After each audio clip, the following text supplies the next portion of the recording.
E aí pessoal, tudo bem? Bem-vindos a mais uma videoaula. Hoje, nessa nossa videoaula número 17, nós vamos falar sobre a NR9, o PPRA, o famoso Programa de Prevenção de Riscos Ambientais. Para começar, eu queria chamar a atenção pelo seguinte: o que são os riscos ambientais? Gente, riscos ambientais são riscos químicos, riscos físicos e riscos biológicos. E só. Ah, Alexandre, você esqueceu de falar dos riscos ergonômicos e dos riscos mecânicos. Gente, risco ergonômico e risco mecânico não é risco ambiental. Ah, mas o meu professor falou. Vá conversar com o seu professor. Ah, mas o auditor fiscal que fiscalizou uma empresa pediu para incluir no PPRA. Vá conversar com ele o porquê dele ter pedido esse tipo de coisa. A NR9, por si só, ela estabelece que risco ambiental é químico, físico e biológico. Ficou claro, né, gente? Até porque, para mim, Alexandre, a nomenclatura risco ergonômico está absurdamente errada. A gente viu, numa das nossas primeiras videoaulas, que risco é exposição ao perigo. Então, o risco ergonômico ao pé da letra seria a exposição ao perigo da ergonomia.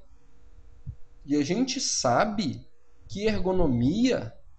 Gente, desculpa, a gente sabe. Quem é da área sabe que a ergonomia, que é definida, né, numa norma que é de número 17, a ergonomia ela existe justamente para adaptar o posto de trabalho à estrutura física do trabalhador. E não o contrário. Não é o empregado que tem que se adequar ao posto de trabalho. É o contrário. Então, não existe perigo na ergonomia. Então, o risco ergonômico, para mim, está absurdamente errado por conta disso. Tá? Voltando e enfatizando risco ambiental, gente. Químico, físico e biológico. Ok? Pessoal, o meu objetivo quando eu comecei a preparar esse material seria falar da NR9 toda em uma única videoaula. Mas infelizmente não vai ser possível, tá? Como sempre eu falo demais, né? A gente está aí há quase 3 minutos já de vídeo, eu nem entrei na norma propriamente dita, ainda estou na parte introdutória, então nós certamente teremos mais encontros a respeito do PPRA, ok? Vamos então para a norma? O item 1, gente, que para mim ele é de uma importância fundamental, ele vem dizendo que a NR9 estabelece a obrigatoriedade da elaboração e implementação do PPRA por parte de todos os empregadores, visando a preservação da saúde e da integridade física dos trabalhadores. Recentemente, eu me vi obrigado a embargar uma obra, né, da construção civil, e um dos motivos que me embasaram a chegar a esse embargo foi esse item da NR9. Ah, Alexandre, quem é da área pode me perguntar, mas a construção civil não é o PCMAT? É.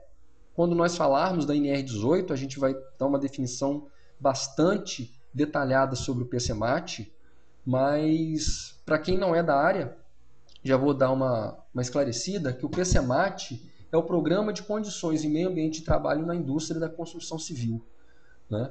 E dentre as diretrizes do PCMAT, a NR18 vem dizendo que ele deve contemplar todo o conteúdo da NR9. Então, com base nesse item da NR9, eu embarguei, não só com base nisso, né, mas também eu embarguei um canteiro. Por quê? Gente, dá uma olhada como que estava o subsolo da obra. Gente, estava assim.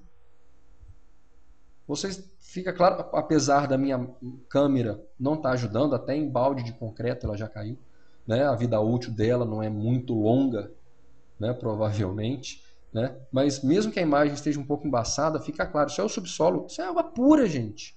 Então, eu usei o risco grave e iminente de proliferação de larva da dengue para embargar o canteiro. Eu pisava nisso aí e minha bota ficava submersa nessa água, né?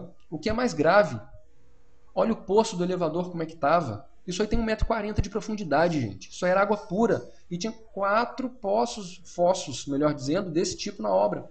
Para 4 elevadores do prédio, né? Eram 4 poços, estavam completamente submersos. Então eu embarguei o canteiro na hora, com um risco gravíssimo de proliferação de dengue, de uma epidemia de dengue, né? Não sei se o termo técnico correto é epidemia, acredito que não, tá? Mas o risco de proliferação da dengue ali era iminente. Então eu embarguei usando esse item 9.1 do PPRA para embargar a obra. Tá, gente? Sim, tamanha a sua importância. Né? As ações do PPRA devem ser desenvolvidas no âmbito de cada estabelecimento da empresa. Né? A NR1 vem falando que estabelecimento é cada unidade da empresa. Né? Isso, a NR1 foi abordada na nossa videoaula 2. E, então, se você tem uma empresa da área de prestação de serviços que trabalha em 20 locais diferentes, cada local diferente tem uma característica específica, são 20 PPRAs diferentes. Tá?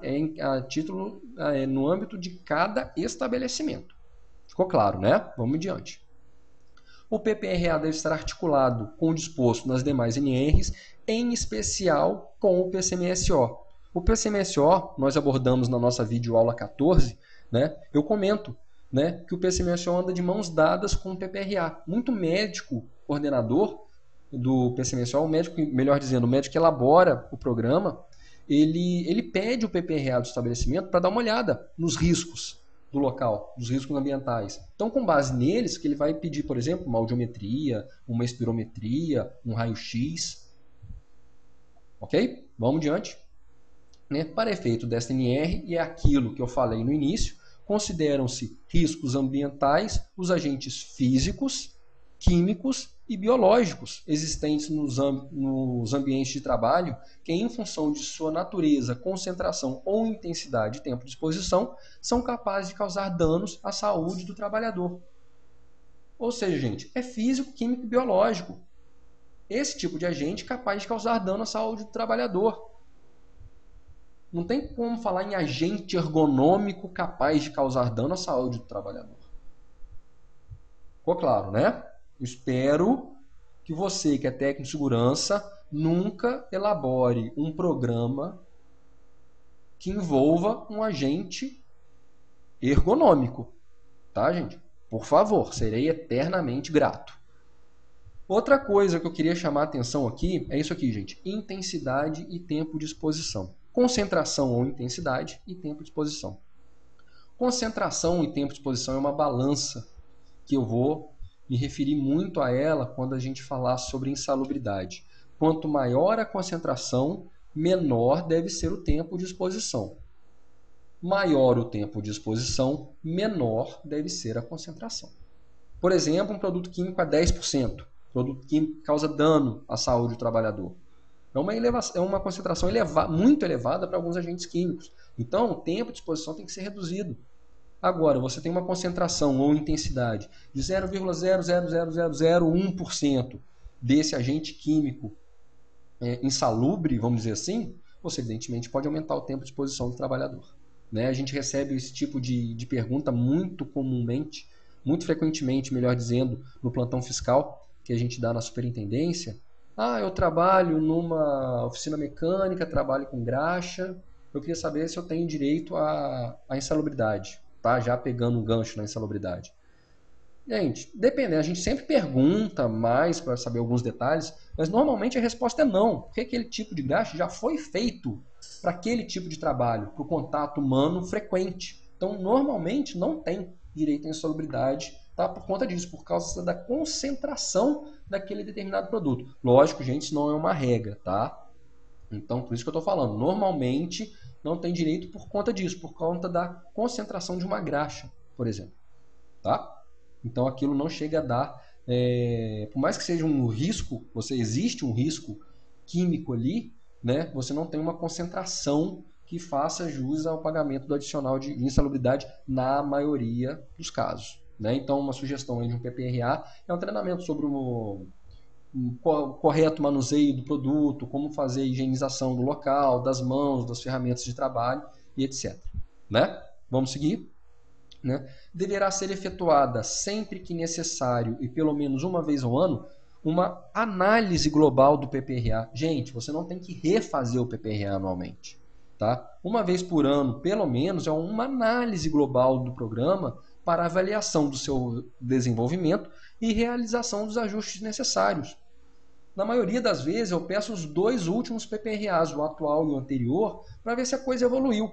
Porque é aquilo que eu falei, nem sempre, gente, nem sempre, tá? A pessoa trabalha muito bem, né? Há quem trabalhe muito bem e há quem trabalhe não tão bem.